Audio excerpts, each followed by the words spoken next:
better theme song? Yeah, that just happened. We're basically going to have to yell at each other. You know that, right? That's okay. Oh! If that didn't peak, I don't know what will. We are so back. The boys are back. The boys are back in town. This is the Other League podcast, hosted by your two favorite members of the Other League. I am your fearless leader, your commissioner, Commissioner Toph. And with me today, I have my favorite roommate, Scott Sharp. Only roommate. Also owner of Herb Your Enthusiasm. I mean, team names don't really matter much because we're going to get new players, right? I just really like that team name. New season, new us. I know I'm keeping St. Brown into Broken Zones because I'm going into my third year keeping Amon-Ra St. Brown, one of my favorite trades that's ever gone through. For those of you that don't remember, we're just going to start this podcast off by talking about my favorite trade of all time, which was me trading away Russell Wilson after 2 weeks at the Denver Broncos to get Amon-Ra St. Brown. Mr. Unlimited. Unlimited value on my Amon-Ra St. Brown. Can I highlight one thing that Amon-Ra is a product of the former league rules, where I believe the first year you had him was as a free agent pickup, meaning he was your 12th round stash. And then this year looks like he's going to be your 10th round stash. So a little shifty work there. And that's working out in your favor. That is correct. Oh, wait, boys, wait. We committed a cardinal sin. We forgot to do the cheers to start off the podcast. So. A throwback to our COVID era when we were doing this podcast over Zoom. Here's to being so back. We are so back. Clink. I love how you gave it the clink in case the mics didn't pick it up. Just in case. For those of you wondering, yes, we are on a new recording setup. The last time Scott and I did this podcast and released an episode, we were not living together at the time, so we could still do it over video. It is actually one of those things that is easier to do over video in separate places. We've had to totally redo our setup in the room that splits our two bedrooms. The commissioner is the gift that keeps on giving. I wish you boys could see the setup. I know the goal is by the end of the season to have us live and in person so that you can see these two beautiful faces of that operate and produce and really put our heart and soul into this podcast. But we have dang near a professional setup in here. I'm impressed every time it pulls it out. A lot of new toys, and I think it's going to make it great for production value. Yeah, I think the goal is by the end of the season to have a functioning normal podcast episode. For the time being, we'll just go with, I'm honestly checking my computer right now to even see if it's still recording. Yeah.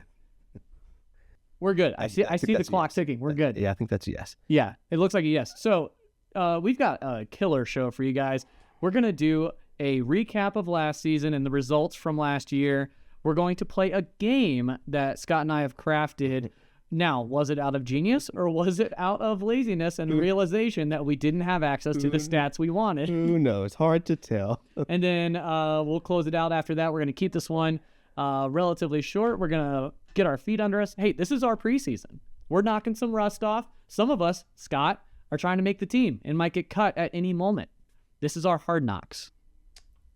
I just am a gritty player. I'm a gritty owner, and I feel good about my chances, and I feel like we're going to do this. What I want to do is jump straight into a recap from the end of the season last year, specifically the playoffs. We had we had a playoff round that was actually pretty fascinating when you look at it.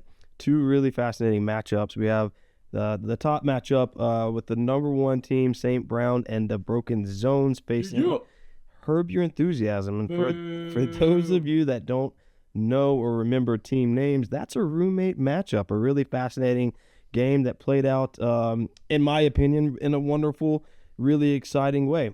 In the other bracket, we had the number 2 and number 3 teams. Number 2, Dragon D Splitballs against number 3, Jack and Golf in my Levi. So with that, we were presented with the Dragon Bowl, Alex Dragon versus Patrick Dragon. I would like to take this time to go ahead and review the Dragon Bowl and leave that Sandlot matchup to my fearless co-host.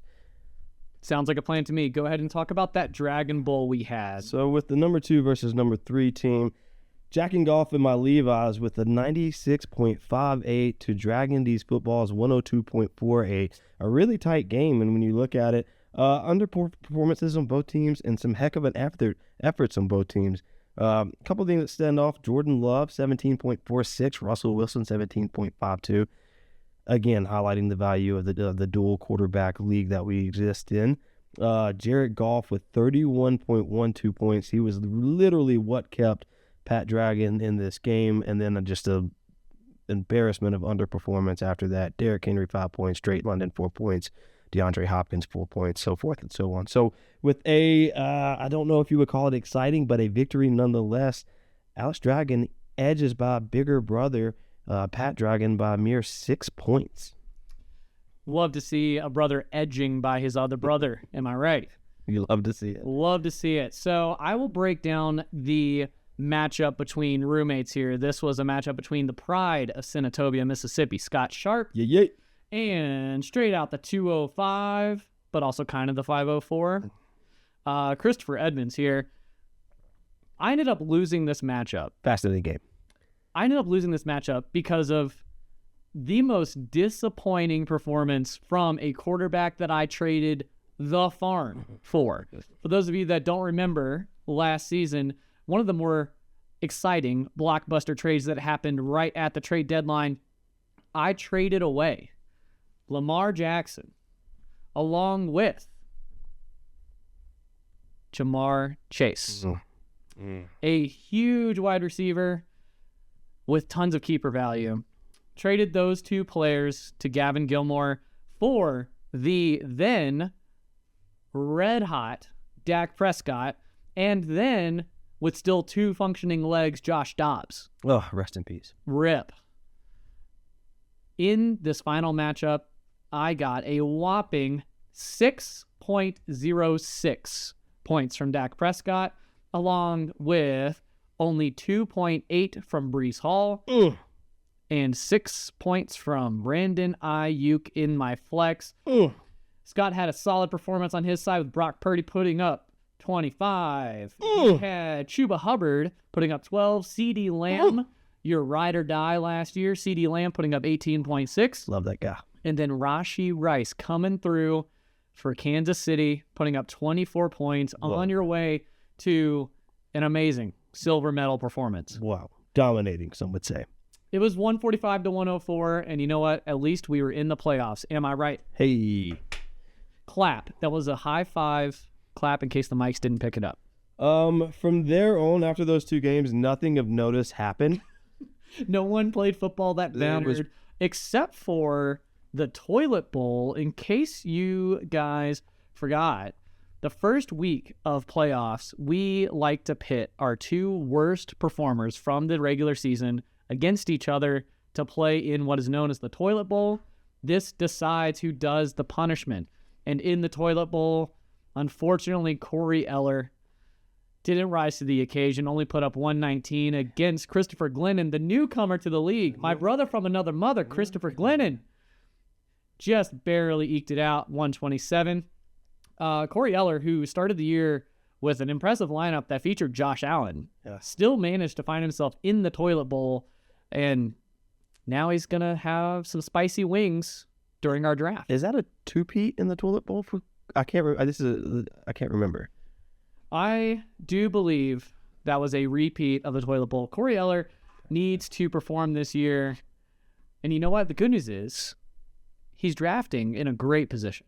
You hate to see it. I'm not going to give any spoilers, but he's in a very interesting position right now. When I was doing our activity, again, we'll go in more detail in a bit. He can go a lot of different directions, and his draft strategy is going to be interesting to see how it plays out. Well, let's just roll right into it. I think as far as recapping last season goes, I think that's pretty much all we need to do is just talk about the playoffs, talk about how we ended up. Congratulations to Alex Dragon bringing the championship home. It has now rested with a Dragon brother for the past 2 seasons. Looking back at our league history, year 1, it was won by he who shall not be named. Year 2, won by Patrick Dragon. Year 3, won by Alex Dragon. So now we've got to take that out of the Dragon household hands. Targaryen dynasty right now, some would say. Some would say. All right, let's get into our fun activity. We're going to call this Guess Who They Kept. Now, Scott, would you like to introduce the concept of the game and, more importantly, how we arrived at this concept? So I, being the dedicated co-host that I am, wanted to break down each team and look at their roster, player by player, look at what round they could have been kept at, and try to get in the mind of the owner and see what they would do. Were I them, what would I do? How would I draft? I tried to do a little bit of strategizing behind this. And again, I want to emphasize the effort and the time that this took. This was not by a mistake. This was not via miscommunication. This was not me thinking that this is what we were going to do. This is not me not knowing that the keepers were in fact already submitted. And this has nothing to do with the fact that in doing this research, you found out that only I have access to the selected keepers, and that information was not revealed to you at the time of your research. I did about half of hypothetically, I did about half of the teams before I found out that you did have the keepers and that I couldn't see the keepers. And then at that point, I did the other half of the teams too. So interesting. This was fun. I'm not going to lie. It was a lot of work, but it was fun. So without further ado, I'll let you drive this. Just tell me the team you want to talk about. Go by the spreadsheet that you have. I can tell just from across the room that you have color-coded an Excel spreadsheet. Real quick, the Excel spreadsheet that Wesley Fall sent out was incredibly helpful in all of this. Just hand claps. Thank you, Wesley Fall. True MVP stuff there. Spreadsheet wizard. And Scott took it a step further and went through and color-coded the players that he thinks each manager should keep based on their keeper value and what round they would go in. So I'll let you pick a team and start off, and I will let you know if you are right or wrong. Okay. So I'll give you guys real quick a insight to my key, if you will. I've got 4 different colors. I've got red, which means firm no, probably not going to happen for one reason or another. I've got yellow, which is they're interesting. Like I could see it if they kept it. I've got blue, which for me means I'm interested. That is an option firmly on the table. And then I've got green, which is what my picks were going to be. Again, I tried to take a little bit of time to think about the strategy of everything, to look at what player was where, look at maybe where they were projected to see if it made sense to keep them in the 9th round, 8th round, so forth and so on. And then look to see where people were drafting. That was mainly for the 1st and 2nd rounds, just to see if it made sense. So what I'm going to do now is go down the list and go team by team in the order which was sent, again, to give all praise to Wesley for doing the Lord's work in creating that document, because it is insanely helpful for us right now. And I think just to keep things moving, tell me the team you're talking about and just hit the high notes. Okay. Let's just give me the ones that you were on the fence about and then the ones that you think they kept. Yep, got it. So there might be a couple that I do highlight as firm no's. That might be a little shocking just to highlight it. So first team we're going to go into is St. Brown and the Broken Zones. Looking at the interesting teams, you got Dak Prescott, or players, you got Dak Prescott in the 4th round, which was a maybe for me. Again, we play in a deep quarterback league, and having legit talent, even if it is in the 4th round, is interesting. My other interesting pick would have been Todd Chandler, which was a free agent round. I had a lot. The free agent rounds were really difficult, and that's when I was trying to go through and see how many free agent picks and all that. Quick reminder for those of you that are just getting back into fantasy football, maybe you've been hibernating all offseason, and you don't remember, because this is your other league, how complicated this league is actually set up. The free agent round was adjusted. The free agent round now starts in the 9th. So if you picked up someone off waivers during the year last year, they weren't drafted, so they don't have a draft round value assigned to them. They were brought to your team as a free agent.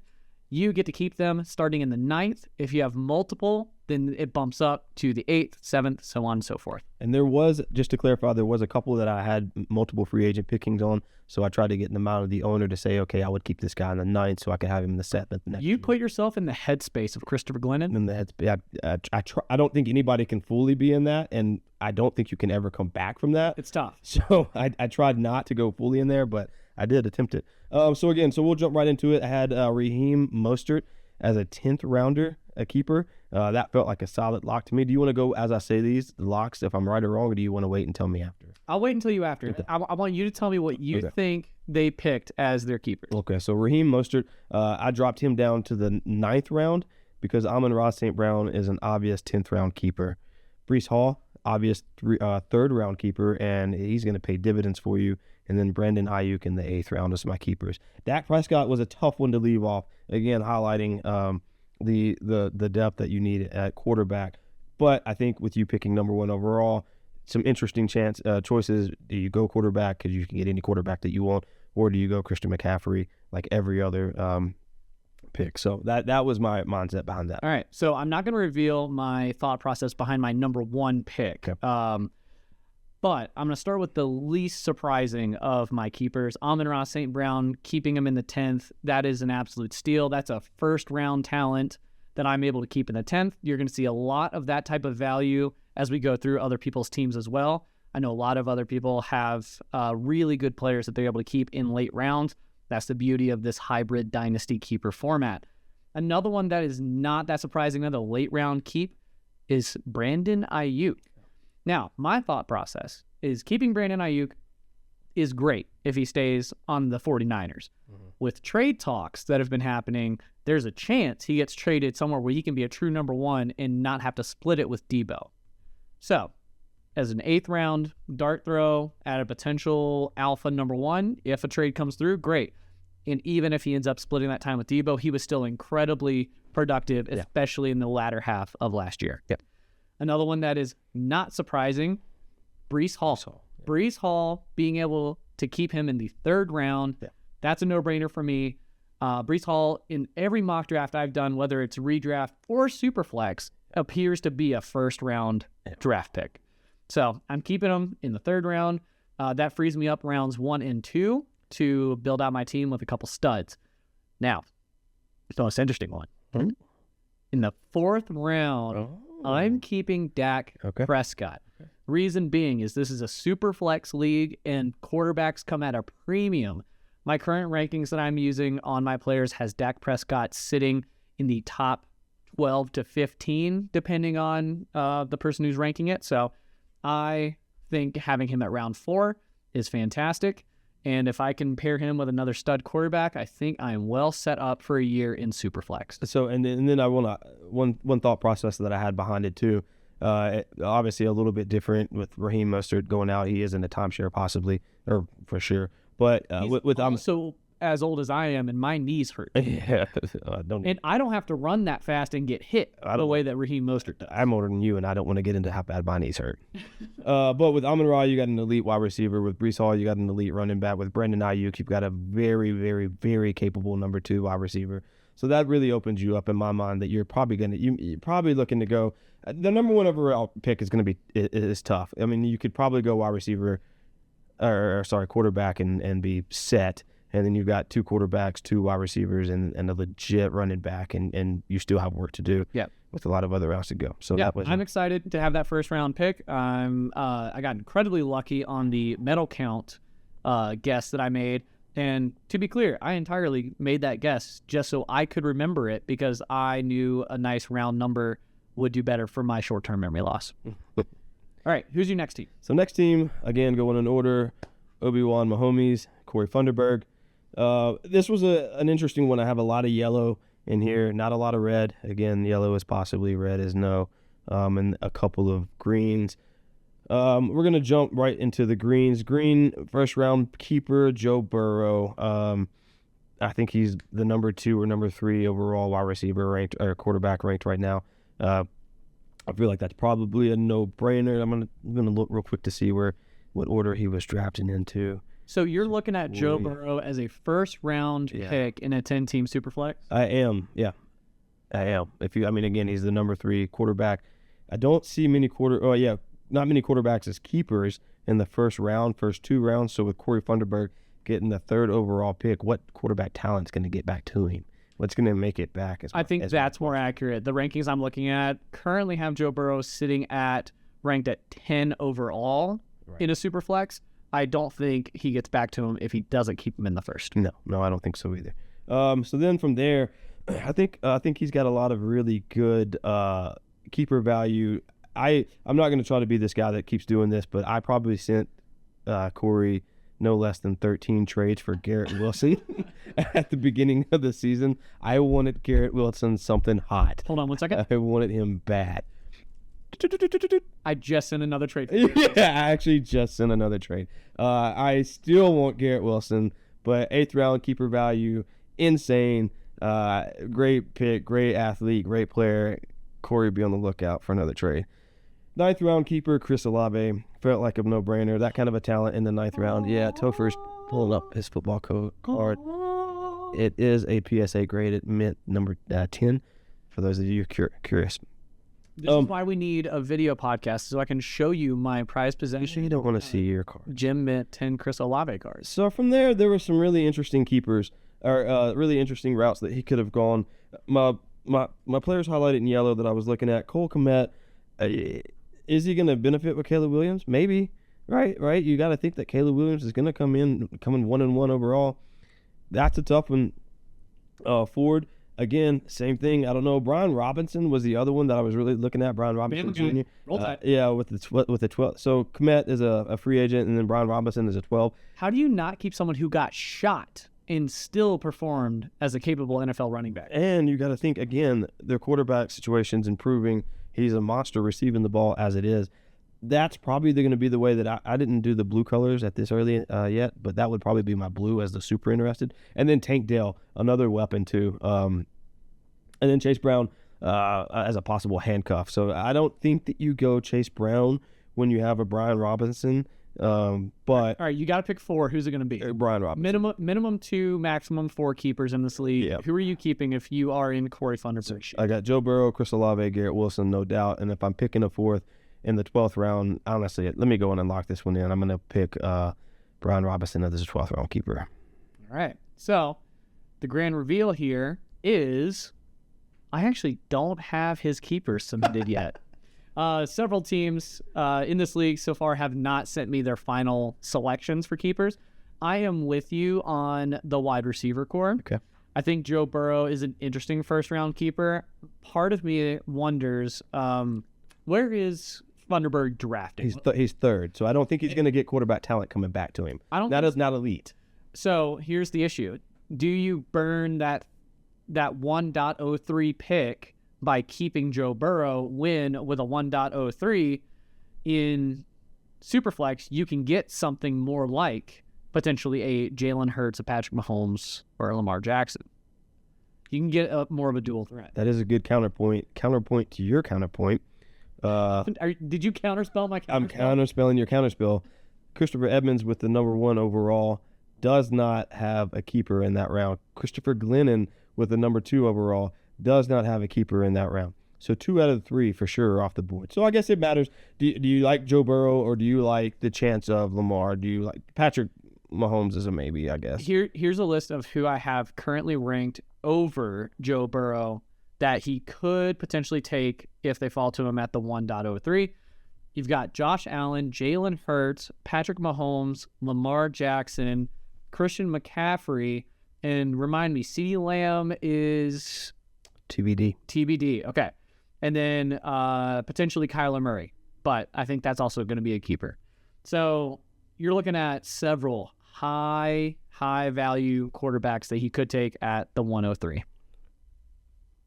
So I'm going to say it. Kyler over Joe Burrow, insane to me. There's no way. I don't, no shot. Yeah, to me, those are 2 very different players. Let's move on. I agree with you on all the receivers. I think his ability to keep receivers like Chris Olave and Tank Dell hurts my heart to see Chris Olave on another team, but I just have to accept that. So yeah, and I think it's going to be mostly receivers for Corey Funderburg. Yeah. So all right, moving on, we're going to Just Win Baby, aka Chris Glennon. Now remind me. So real quick, Corey Funderburg. For those of you, I don't think any of us have met everybody in this league. No. Corey Funderburg, probably the most musically talented out of all of us in the league. For those of you that don't know, he's a band director. And by band director, I mean he plays every instrument in the band.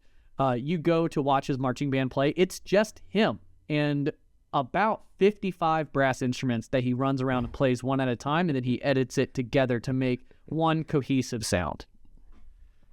Okay, that was a nice little Corey Funderburg plug there. Yep, just needed to intro. We're going to do this as we go through, kind of reintroduce everyone to each other in the league. So now we're talking about Just Win Baby. And remind me, Did Just Win Baby win? Baby? No, he finished 7th. Okay. So he, in fact, did not win. So that is not winning. That's not baby. winning. As a matter of fact, he lost more games than he won by a significant margin. But he was more focused on his other league and not the actual other league. Oh, correct. Mm-hmm. Yeah. So this is, and who we're discussing is Christopher Glennon, who manages this team. He inherited this team, so this is now his opportunity to make this team his own. Mm-hmm. Christopher Glennon, for those of you that do not know, was an excellent baseball player last time that I played baseball with him, which was approximately 26 years ago. Great Little League baseball talent. Ended up being a much better football talent at Huntington College. He's the pride of D3 Huntington in Montgomery, Alabama. And my brother from another mother. There you go. So looking at it, a couple of players that stand out. Jalen Hurts, tough that you can't keep him, obviously. Cooper Kupp would be a nice keep. Sam Howell is a no keeper. Kyle Pitts, what? Justin Herbert's. Wait, hold on. Did you say Kyle Pitts? Yeah. So what is the keeper round on Kyle Pitts? Because we've now been over this. Corey Eller is shaking in his boots just at the mention of Kyle Pitts because he has been so wronged by the entity of Kyle Pitts. He's a 3rd-round keeper. Now, tell me, is it a good idea or a bad idea to draft a disappointing tight end in the 3rd round? I'm going to go bad idea. Okay. All right. Thank you. Yeah. Again, I only finished 2nd, so I didn't finish 7th like Christopher Glennon. I finished second. This is 2 playoff teams just talking. Yeah. I mean, what do we know? Yeah, we're just 2 buddies, honestly, on the mic. So, not many. To me, this was the only one on the fence was Jackson Smith. I'm not gonna say that last name. You're not allowed to. Yeah, I can't. I'm not allowed yet. You moved too far out of the South. You're not allowed to say JSN's full name. Yeah, I don't. I'm not invited to the picnic. It's a cookout, and that's why you're not allowed to say it. That's a prime example. I'm trying to keep us moving right here. 2 white guys with the podcast. So my no-brainers, Mike Evans, 6th-round keeper. Top 10 wide receiver, 6th-round keeper. Also Mr. Reliable. Yeah, dude. Talk about a man whose knees should hurt, but for some reason he is Mr. Reliable. 1,000-yard seasons. Just as far as you can see, I think it's 6 seasons in a row he's at 1,000 yards. I mean, HB damn, it doesn't matter. He's still balling. The other keeper I had was Michael Pittman Jr. in the 9-hole, and then Adam Thielen as a free agent. Thielen might be a shocker. He didn't have a lot of keeper value. He had a decent team. Not a good team. I apologize for that. He did not have a good team. Again, he finished 5-9 and 7th in the league. And then Dallas Goedert looks interesting. I highlighted him in blue as like a pretty strong possibility, but I don't know if you want to burn a fifth round pick on Dallas Goedert. So yeah, I don't. If you tell me I'm completely off on this, I would not be surprised. I don't think you're off on this analysis at all. I see this as a team where maybe you only keep 2 and you re-roll. You try again. Not a ton of value if I'm looking at it. This is also Corey Eller's team did not submit official keepers yet, so we're not entirely sure. If I was in Corey Eller's shoes. This is Christopher Glennon. Just win, baby. Correct. We're keeping that. We're keeping that all in. If I'm in Christopher Glennon's shoes, as much as I would love to keep Jalen Hurts, you can't because he was drafted in the 1st and 2nd. Correct. I actually might have keepers. Hold on. Stand by. I'll fill up the radio waves. Unfortunately, what I wanted to mention earlier, you cannot, but I went ahead and just disregarded any defenses or kickers. So, yeah. Okay, I'm back. I've reset. I did a hard reset. I unplugged and I plugged back in. Christopher Glennon, I do have keepers. I'm excited. All right, so who are your guesses? I had Mike Evans as a for sure keeper. No.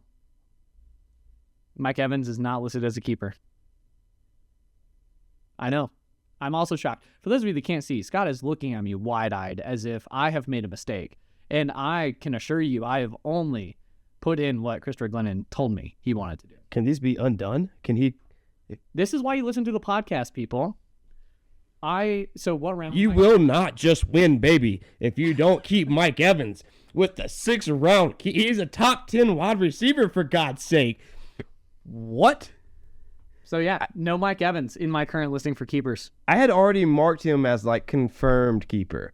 I have a nice gray hue that I mark when he confirms keeper. I had already marked it before you even. I think you might be a little high on Mike Evans on your top 10 analysis. What I've looked at was he is projected as a top 10 wide receiver. I think you might be a little high on Mike Evans, but the Tampa Bay offense with Baker Mayfield should still be fine. It's going to be Mike Evans and Chris Godwin doing their thing again. Yeah, 6th round to me would have been 50-50. Okay. Oh. It would have been 50-50 for me. It's been a no-brainer. I don't think so. Okay. All right, well, keep going because I clearly have. Again, I foreshadowed this. I cannot get in the mind. He did the right thing and kept another wide receiver in a super late round. Thielen? Michael Pittman. Yeah, Michael Pittman, especially with Anthony Richardson, hopefully, fingers crossed, healthy. He can't stay healthy, man. He scares me. Hopefully, if he can live up to the hype and he can stay healthy, Michael Pittman in the 9th is going to be a steal. And then you will never guess what the third keeper is. I don't know. If I wouldn't do Thielen now, I don't think. Honestly, looking at it, I think you can get better talent in the. I don't know about better, but I don't know if I would do Thielen. I'll give you a clue. Okay. It's going to be kept in the 11th round. Is it a tight end? Nope. He kept a defense. Maybe. What are you seeing right there? The Cowboys defense. I highlighted. I seriously almost highlighted it. This is a wild man. I don't even know what to say right now. Look, man, newcomers got nothing to lose. All right. Yeah. No. Yeah. Okay. I can't recap any of. We're just gonna keep moving, I think. Yeah. So also, Christopher Glennon, one of the only people to take advantage of the ability to keep minimum 2, maximum 4. He's currently only keeping 3, so that gives him one more draft pick. He's going to let that player come to him and then try to make that team more of his own. Okay, so moving on, Jack and Golf in my Levi's, owned by Patrick Dragon. He's notorious to trade for keepers, I think. I could be misremembering here, but as I recall, he does like keeper value, and he looks for that when he makes trades. One thing he does, but he did also make a playoff run. Yeah, correct. One thing I want to highlight. One thing I want to highlight is he has the 9th or 8th overall pick, I believe. While you're looking, it is the 8th overall pick. The updated team name. I would like for you to stop dead. Oh, that's right. Please don't dead name Patrick Dragon's team. It is now Dunk on My Tai Teos. Dead name. Yeah, good job there. A lot of so good team here. He was in the playoffs for a reason. A couple of teams a couple of players I want to highlight that I did not select. Jared Goff as a free agent round pick was tough. He did have Derrick Henry and Tyreek Hill, so 2 awesome position players. DeAndre Hopkins as a 3rd rounder, I did not select. Nick Chubb as a first rounder, obviously did not select. Aaron Rodgers as a 3rd rounder, did not select. My notes on this. But what about the ayahuasca retreat? My notes on this. Did it fix the Achilles? The very first thing that I wrote was so many quarterbacks. That was what I wrote. So we have a total of 4 quarterbacks. It's a quarterback premium league. It is a quarterback premium league. So what this was a tough one, a fun one though. Number one, and I highlighted that he had the 8th overall pick in the 18th draft. Travis Etienne Jr. I think he's going to keep him. What round would that be? That would be 1st round, 8th overall. 8th overall for a running back in a super flex? I think that is good. He's the 8th pick, so then it comes back to him. And I think you have a chance to get an elite running. I think he's the 3rd overall rated. Interesting. Something like that. I could be wrong on that, but yeah, I went back and forth. If you tell me I'm completely off on these things, I wouldn't be surprised. Jake Ferguson I had highlighted as very interesting. He is a free agent round selection, so good value as a free agent round to get a pretty good tight end in the 9 hole. Trevor Lawrence as the 5th rounder. That, to me, was a no-brainer and a lock. I felt pretty good. I know he's a T-Law believer. So that one I felt was a good lock and especially great value to get a quarterback of that caliber. I'm done with you, T-Law. In the 5th round. I'm so done with you, T-Law. I could not offload T-Law fast enough. And then I immediately got burned by it. I had Drake London as a maybe. He's a 4th round keeper. Didn't know what route to go with that. I think he ended up staying off the list and I just kept him highlighted as a maybe because the next 2. Go ahead. Drake London and Kyle Pitts. Yeah. underperforming. Are in the same situation where we have seen them disappoint and be underutilized for so long in Atlanta, but we have a coaching regime change. And there are good things on the horizon. Knock on wood, cross your fingers, touch a rabbit's foot. Like, do what you got to do to hope that we don't get burned by that again in Atlanta. I agree. I mean, so much that you saw Bijan like really jump up despite a very mediocre year last year. The potential was there, but now he's a top 4, top 5, whatever running back. So yeah, I think the offense might be opened up a little bit, and they got an interesting quarterback room as well. So Drake London, I left as a maybe. The players that I selected that next to, so far again, I got Travis Etienne Jr. and T-Law as keepers. I got Nico Collins as in the free agent round. That feels like a no-brainer. And then I went back and forth on Anthony Richardson in the in the 4th round. He just gets hurt, man.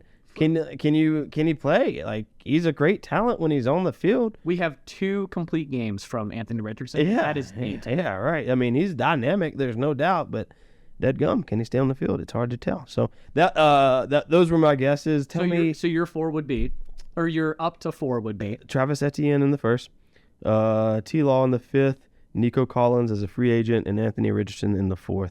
You still got to salivate over the potential of Anthony. I do wonder, and I wanted to highlight this, Anthony Richardson for the sophomore slump. Is he going to play not scared? Is he going to be more cautious, though, knowing that he has struggled so bad to stay on the field? That would scare me off, but I think when you're in a keeper league and you got somebody of that potential, you probably jump on it. So tell me how bad I did, because this one perplexed me. I spent a little time, and I don't know. I think at first I didn't even have T-Law in there, and I had Jake Ferguson, and I switched those 2. Well, just keep in mind, trying to predict the moves of Patrick Dragon will always go awry for you. This man decided to only keep 2 players. Okay. Going into next season. Okay. Does that help you narrow it down? Trevor Lawrence. No. Whoa! I am shook.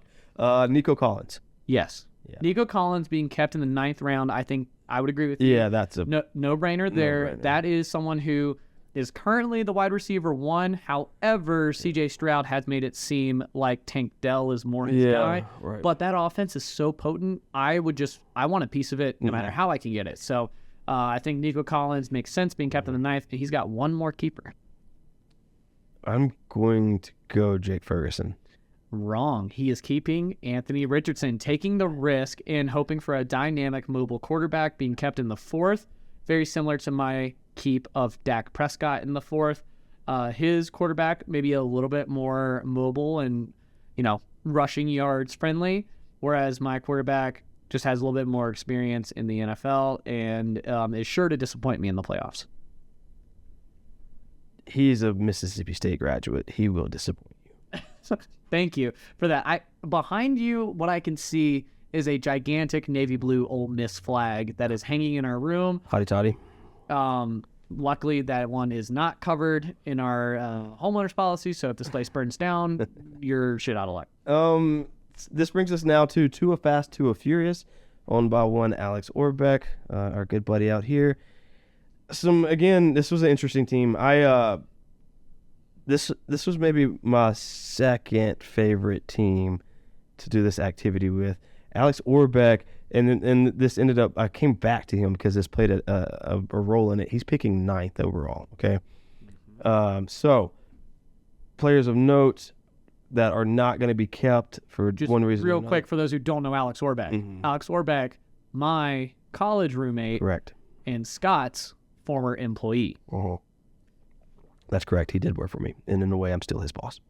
Tua Tagovailoa, whatever his last name. Try again. Number 1. Okay. First round keeper. I went back and forth on this. I said no. Was there anything in here that you did not go back and forth on? There was a couple. With his, there was a couple. Tua, I said no on the first round. If you look at who's drafting ahead, and I didn't get to complete my little everything, do it all the way around. I had 1, 2, 3, 4 for sure, first that I thought at least were for sure. I've been off on 2 so far, so I could be wrong on this. But so the 2 players that Alex Orbeck has that are not allowed to be kept per the league rules, Travis Kelce, Christian McCaffrey, both of those players will go back into the pool, most likely being drafted in rounds 1 and 2. Correct, yeah. That speed me along there. But so those are the other 2 that we're going to mention of note. Tua, I went back and forth on. He was green, he was yellow, he was blue, it was every other color that on the rainbow. I said no. I went with, I think the prediction was a top 3 wide receiver in the league in Deebo Samuel. Wasn't that his prediction last year? Ooh, yeah, he did have a bold prediction. I think he about had a Deebo. bold prediction of a top 3 wide receiver last year. Regardless, he's a 4th round keeper. I feel like that's a lock. The other lock that I have, Jonathan Taylor in the 3rd round, no brainer. That is insane value. And then C.J. Stroud in the 9th round to capitalize on that how octane offense. And then I did have Jalen Waddle as a keeper in the 9th round.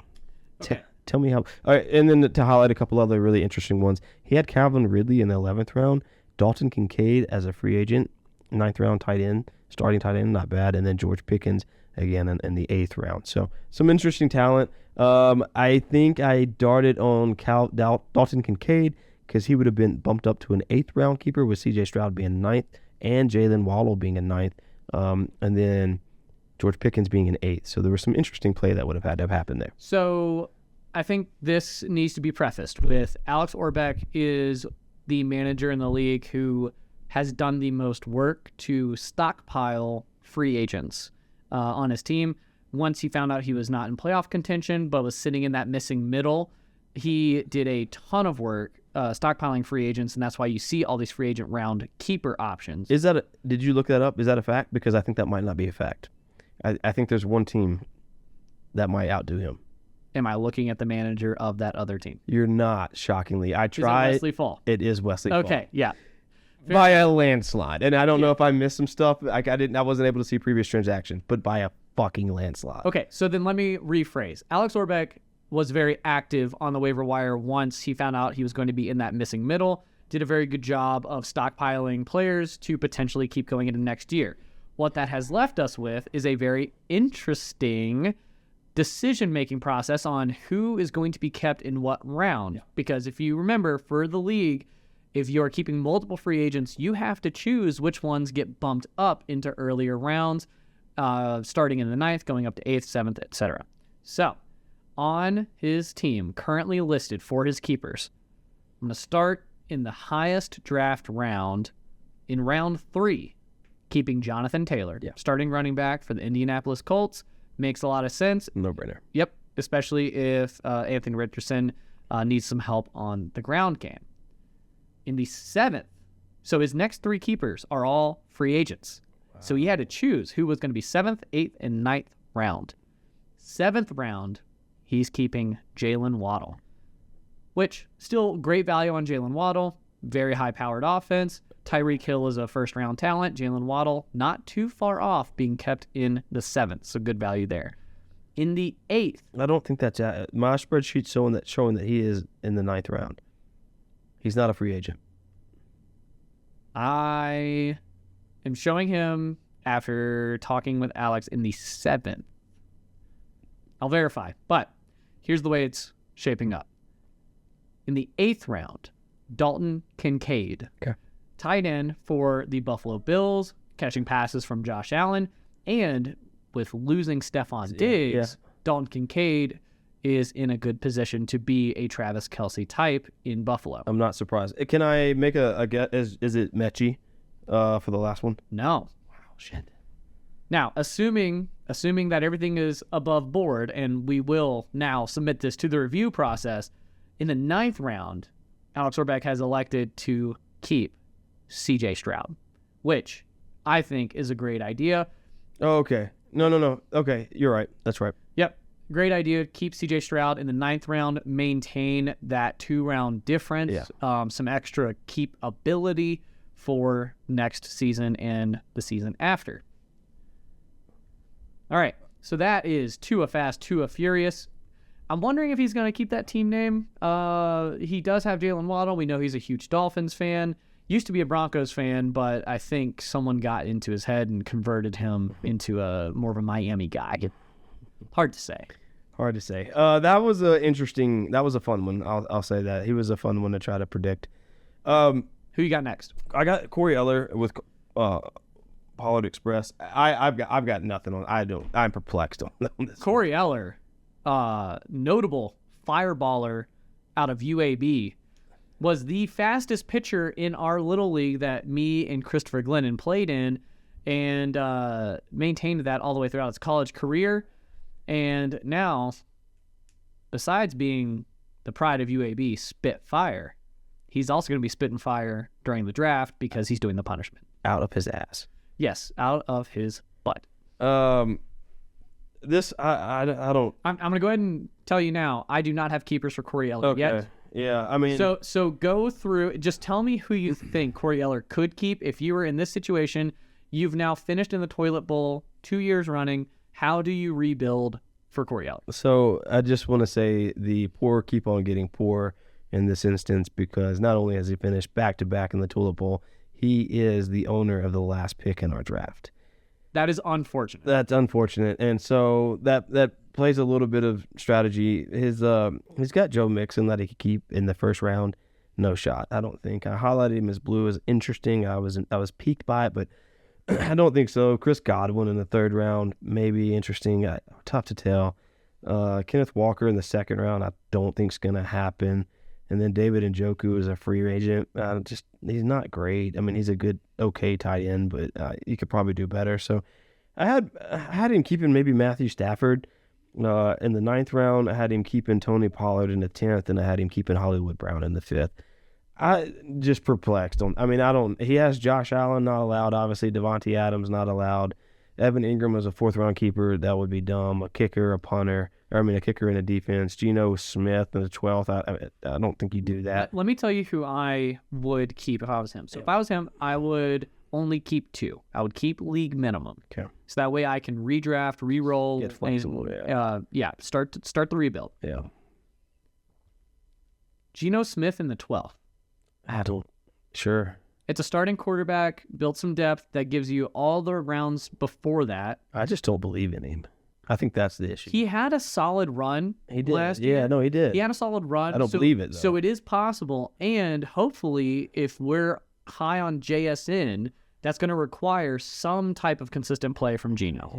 Yeah. So we're going to hope that that's not a flash in the pan. I think with a 12th round pick, which is well beyond the free agent round, there is potential there to where you're not risking a lot by keeping Geno. And then the other one that I'm intrigued by, David Njoku in the 9th. Yeah, I was intrigued. David Njoku. Now, here's where I'm... Not Tony Pollard in the 10th. You only those 2. Tony Pollard's on a new team that I don't think he's going to get the usage that he... I think he's going to be split. I think he's going to be in a timeshare. But in the 10th, he might take it over. I think there's more. And he's a guy. He's a name. He's a person. That is true. It is behind. It's a name that you know. Yeah. Okay, that one's intriguing to me too.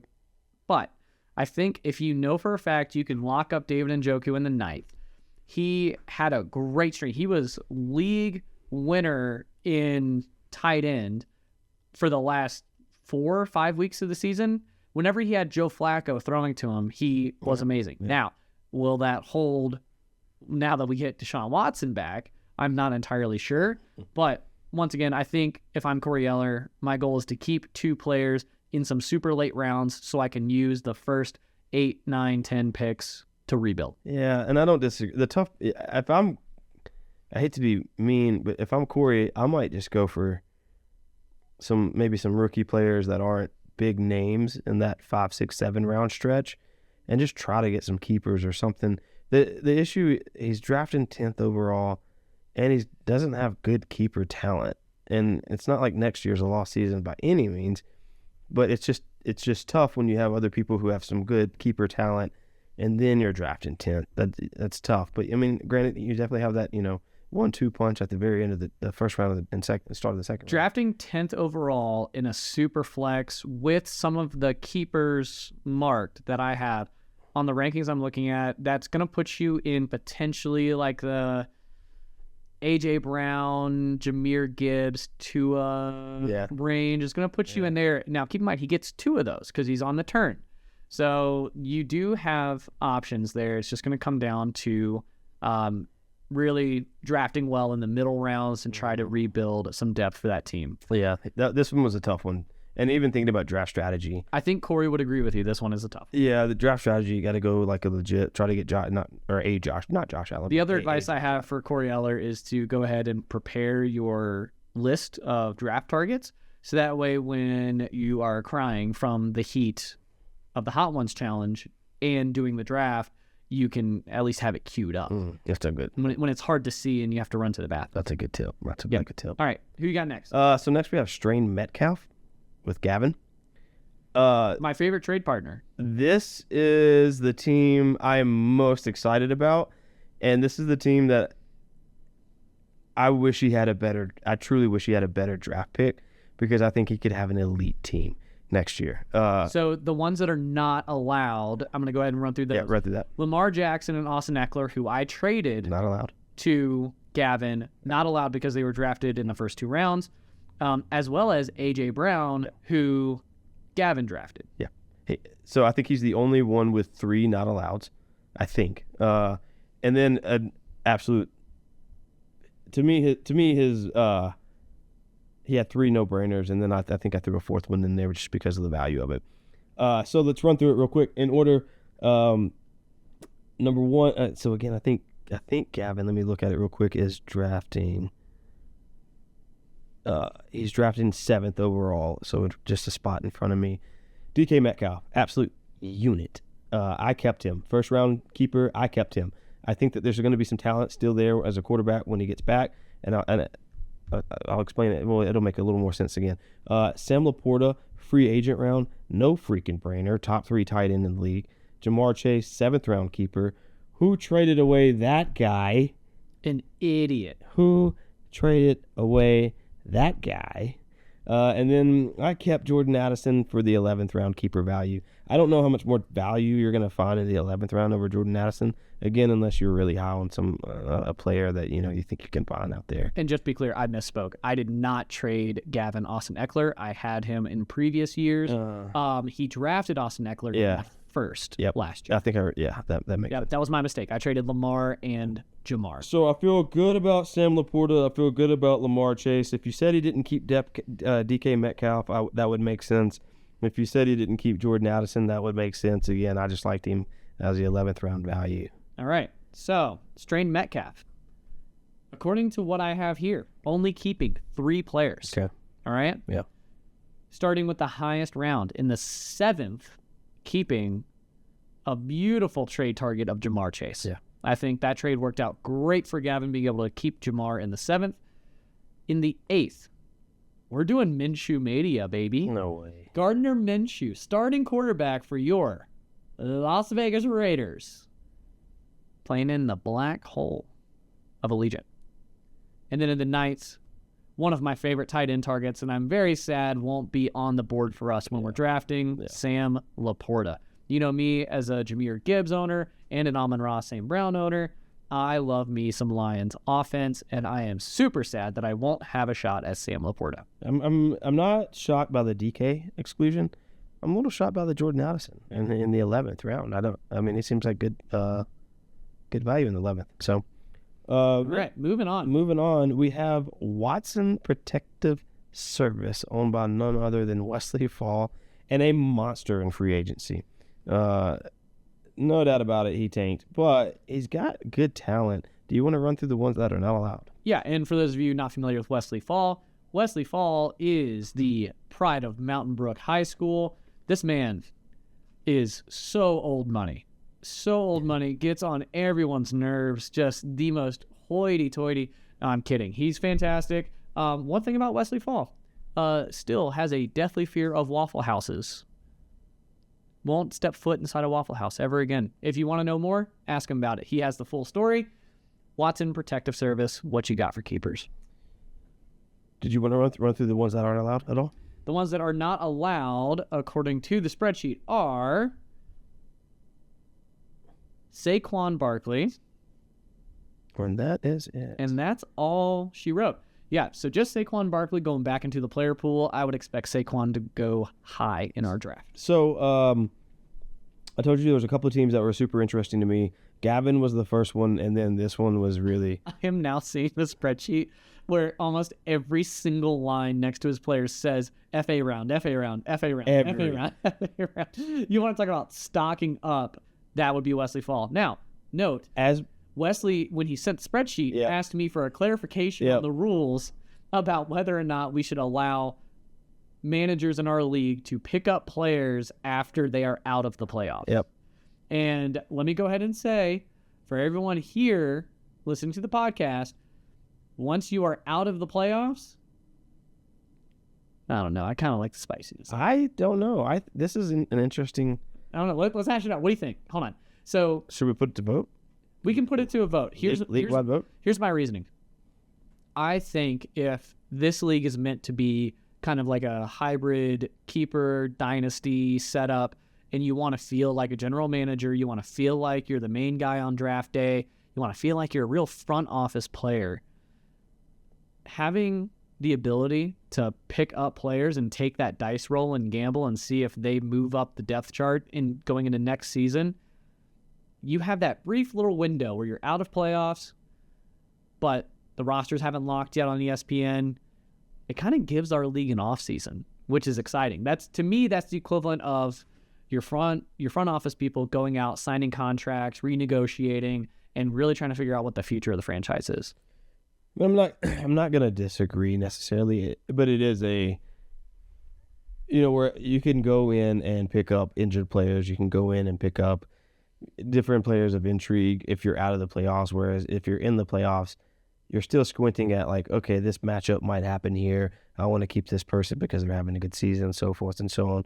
So I say no. I'm against it, but there won't be we won't have a blow up to allude to former he who shall not be named managers in the thing. So let's keep it moving though. I want to highlight 1, 2, 3, 4, 5, 6, 7, 8, 9, 10, an astonishing 10 free agent round pickups, and that's where I think we're getting a little insane with it. But players that are not allowed, Saquon. People that I excluded, McCole Hardman. He was a pretty tough one. I am going to be very transparent, and I'm not going to do this. I'm not. I'm going to tell you all the truth. Okay. I had Kyler Murray redded out. I'm low on Kyler Murray. But you're so low on Kyler Murray that in a super flex, you would have drafted him in the 9th. I'm an idiot. I think I saw the name and I was like, nah. But I think he was hurt for like the first 8 or 9 weeks or something last year. He had injury issues. Yeah, sure. So he didn't play, and I didn't like that. And then I don't know. I had Kyler a couple of years ago, and it was up or down. So Brendan Aubrey is a kicker. I had to look him up because I had never heard of that human. Apparently, he was like the best kicker in the league. Again, I'm an idiot. Scott, don't be so hard on yourself. It's okay. TJ Hawkinson was a second-round keeper. I did not keep for him. Jaden Reed and Deshaun Watson, which Wesley loves from Deshaun, but as a 12th rounder too, I still didn't keep him. And looking back, I'm probably wrong on that again. So no-brainer for me was Kyron Williams. He's definitely a keeper for sure, 1,000,000%. I'm big on Zay Flowers. I like Zay Flowers a lot. I kept him. I kept Trey in the 5th. In the 5th, yeah, in the 5th for Zay. I like Zay. I like it. I think I'm big on him. I kept Trey McBride as a free agent, and I kept Devon Achane as a free agent. Yep, I think so. I do not have keepers from Wesley yet. Okay. My no-brainer keepers, if I was in Wesley's shoes, Kyron Williams for sure in the free agent round, Trey McBride free agent round for sure. I think you keep Kyler Murray free agent round for sure, and you keep Devon Achane free agent round for sure. I think if you're getting that block of players in rounds 6, 7, 8, and 9, you're doing great, and you can use your first 5 picks to double up and get premier talent. Yeah, I did go back now since this is done, and I did highlight Green as a keeper as Kyler because I am an idiot, and took out Zamir White. Yep. Of note, and I will give Wesley Fall credit for this, he went through and double-checked and highlighted for me as league manager which players were added to teams after they were already out of playoffs. Yeah. And of the players that we mentioned, such as Achan, Murray, McBride, none of those players were added to Wesley's team after he was out of playoffs. The only ones that were added after playoffs were Zamir White and Jaden Reed and Mecole Hardman.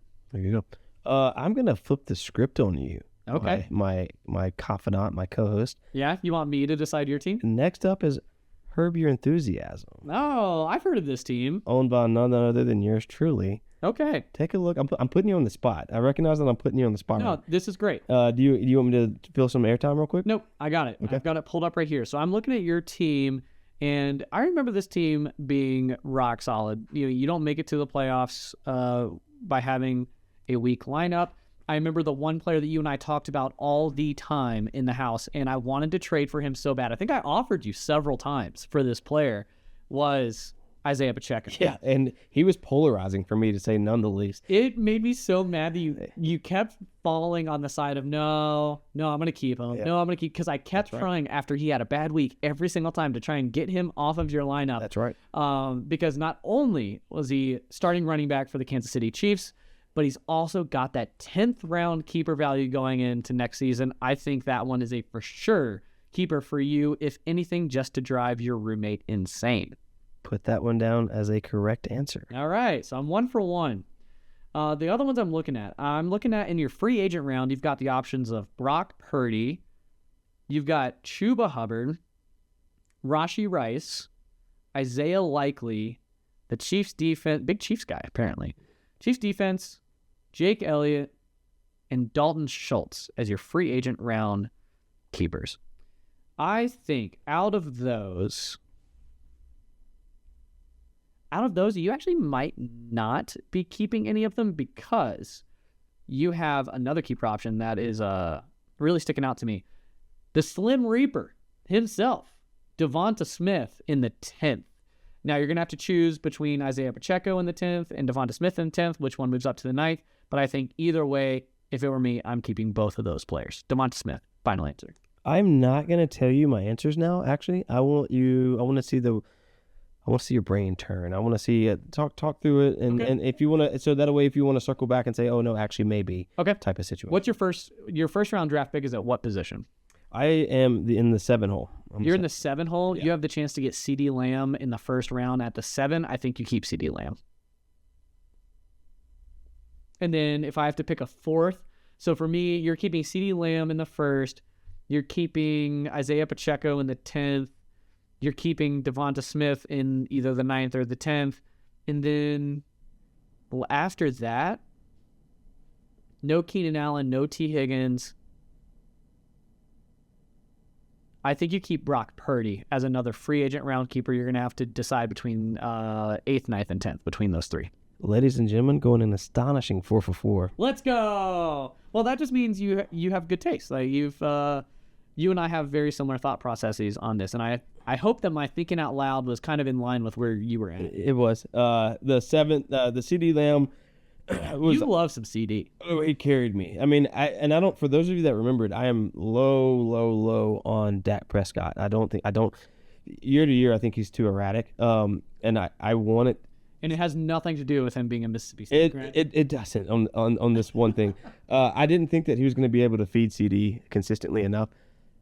A year in, wow, have I changed my mind. I did everything I could to try to trade him away for the first 3 weeks, I think. I think his first 2 or 3 weeks were not great, and I did everything I could to try to trade him away. And then after that, I did everything I could to try to trade for Dak, because I am a slut for the stack.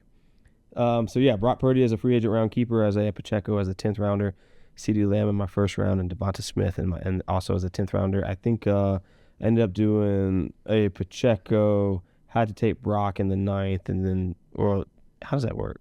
You get to choose, and then the Devonta would be in the 8th, I think. Okay. So that's what I was planning on doing. Yep, all great value. So then moving right on to the last of the Dragon Bros, Dragon D's footballs, Alex Dragon. What is he picking? He's picking pretty late too. Alex Dragon.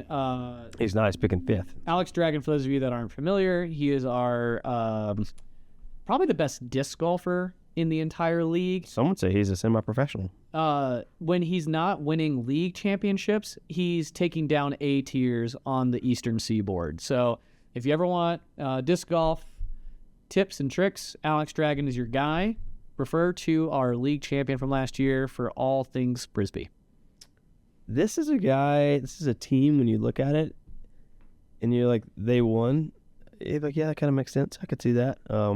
Especially when they have a big week. The not allowed. Yep. So the ones that are going back into the player pool, Bijan Robinson and Justin Jefferson. Yep. First 2-round draft picks going back into the pool for us to draft. So from there, the ones that I said for sure not selecting, the Jets defense, Justin Tucker. Listen, if we all remember last year, Alex Dragon kept a defense. And so he did keep a defense. Yeah. He went from keeping a defense to the league title, and we all dragged him for it, but it worked out. So I was on the fence about him keeping the defense or not. Again, it tell of two halves for him with his keepers. Jets defense didn't keep it. Justin Tucker, great kicker, did not keep it.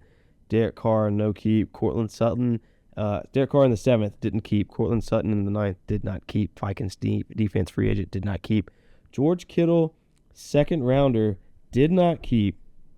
And I'll tell you why. He did not keep George Kittle in the 2nd because he has Puka Nacua as a free agent. And everybody else in this league is an idiot because we didn't get or draft Puka Nacua. I will do you one better. We are all idiots in this league for letting him get Puka Nacua because not only did we not prevent him from doing it, we didn't even make it competitive. He got Puka Nacua for, if I remember correctly, $1. And I'd be interested to know what week it was in because I think Puka went off for a couple of weeks. Here, I can pull up the history, so keep talking through this team. Go ahead and make your picks for keepers for this team while I pull up the official data on the travesty that was Puka Nacua in our league last year. So Puka Nacua, number 1, no-brainer. I'm going to give you the second no-brainer for no-brainer reasons. Ramondre Stevenson. And for those of you that don't know, he is a New England Patriot. Now, what would that have to do with our league champion? Alex Dragon is a slut for New England Patriots. That's just a slut for a Patriot. Absolute slut for a Patriot. So I kept him as a no-brainer keeper. The other no-brainer keeper, and this is the no-brainer of all no-brainers, Jordan Love as a 12th rounder. How many times do you think we've said no-brainer in this podcast? It's a no-brainer. Oh, my God. I hate you. I hate myself. I hate you so much for that. And then I had highlighted Russell Wilson as an 11th round keeper. Did he submit your keepers? Do you know? Do you have them? Oh. I have an idea. I have text messages pulled up from between me and Alex Dragon. Okay. I was correct. Puka Nacua was picked up off of waivers for $1 in mid-September of last year. Yeah, I thought so. I thought it was a couple because I remember $1 league-winning wide receiver. Yeah. Guys, spend your money this year. We need to do better. Spend it early, too, I think. Isn't that kind of been the trend? If you spend your money early, you get more weeks of production out of that player. Right. That's why they are worth the spend. And you can't carry it with you. So, with the text I have from Alex Dragon, there are 2 players that he's mentioned to me. He has actually not mentioned Jordan Love, which is fascinating. I think in a super flex, especially when Jordan Love has all the hype around him this year. I mean, tons of hype. He got paid, too. And you know Green Bay doesn't pay their quarterbacks unless they are sure about them, unless it's Brett Favre and Rodgers. So if we're putting Jordan Love up there in that category, I think there's a lot of potential. The 2 players, so we went back and forth because he knows that I am a diehard Saints fan. Yeah. He was asking me about Alvin Kamara and whether or not the 3rd round would be a good place to keep Alvin Kamara. Is this collusion? This is collusion. It is not collusion. How is this collusion? He was asking a league mate what he thought about a player. What was your advice? It was actually very cryptic. What did I say? I said, the mock drafts I'm seeing for 10-team Superflex leagues has Kamara going in the 5th. Up to you, but if it was me, I'd probably shoot for a better option with my 3rd pick. Totally up to you, though. I think either way, it won't make or break your team. Surely you have other friends that you can ask about this, Alex Dragon. I'm not that biased when it comes to Alvin Kamara. I do love me some Alvin Kamara and any Saints player for that record. But I think Alvin Kamara in the third might be early in a super flex. There's a reason that I haven't read it out, and I did not mention him. Okay, so you don't think you would keep Alvin Kamara in the third if you were that team? I will say he was pretty certain on keeping Puka Nacua, which I think makes perfect sense. What about Ramondre? I have no information other than this, so it is kind of up in the air what Alex Dragon will do with the rest of his roster. Oh, I think he was pretty high on Ramondre last year. If it's me, I'm keeping Puka, I'm keeping Jordan Love. Russell. Yeah. Keep in mind, you're talking to the man who traded away Russell Wilson to get my namesake Amon-Ra St. Brown, so I have no love for Russell Wilson. Even as an 11th round keeper. Honestly, no. Do we think Russell Wilson does better? Yeah, I think so. I think Sean Payton hated him. He benched him for like 2 games. I think so. Okay. All right. I think there's something to be said for being happy here where you're at. I probably hated it here. All right. Well, we will see how it all shakes out. Guys, don't forget to send in your keepers. Scott, that was a fun game. Thank you for bringing that to us. I think that was super fun, and it allowed us to kind of go through the thought process that we're all going through in the offseason and getting excited for the draft. I'll be shocked if anybody made it this long, or if they didn't just fast forward to their team. I honestly think some people might have actually listened to the whole thing. Pat Dragon will. Our biggest fan is Pat Dragon. Do we know who the biggest super fan of ours is in the league?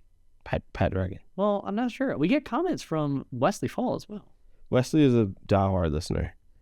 Long time listener. Day one. All right. So without further ado, we're going to go ahead and cut this podcast. We will do another podcast after the draft. I think that's been. What's the date of the draft? Date of the draft, if you haven't already blocked off your calendars, it is Tuesday, September 3rd. We are drafting at 6:30 p.m. Mountain Standard Time. And it would be 7:30 for you Central Time folks and 8:30 p.m. for you Eastern boys. Hey, good effort, I think. Not bad. Hey, for knocking some rust off? We were rusty. I think we were rusty, but not bad. Do you want to go play Rocket League? I want to play Rocket League so bad. All right, bye.